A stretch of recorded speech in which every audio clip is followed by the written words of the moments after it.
Welcome to Digital Marketing News for Wednesday, August 31st. I'm your host, Jay Osterholm. So how sustainable is a lower price point business model?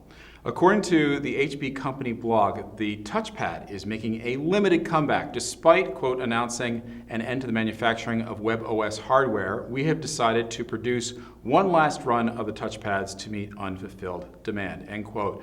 HP's TouchPad originally entered the tablet market priced at $499, but sales were dismal, and after only a few months, HP discontinued the product line and cut the prices to $99. Immediately following the price reduction, sales went through the roof, and many stores sold out within hours. At first glance, this may seem like a sound business decision.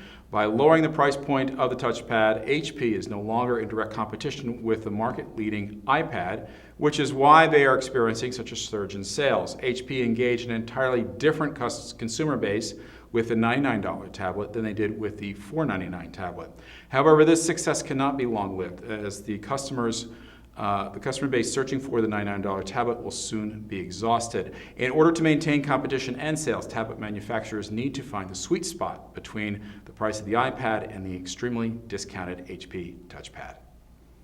Continuing the emerging trend of web-based apps that are device agnostic, the London-based Financial Times removed its iPad and iPhone apps from Apple's App Store and put its app online. Many companies, including the Wall Street Journal and Walmart's video service Voodoo, have done the same in an effort to circumvent Apple's stringent app requirements, and we expect to see even more of it in the future.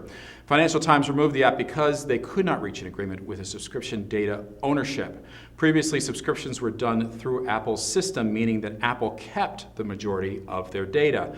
By creating web-based apps, these companies are no longer limited to one mobile operating system. Any phone with internet access, including the Droid and BlackBerry, will be able to use the app. This perpetuates the trend of companies allowing consumers to create their own experience on a platform of their choice.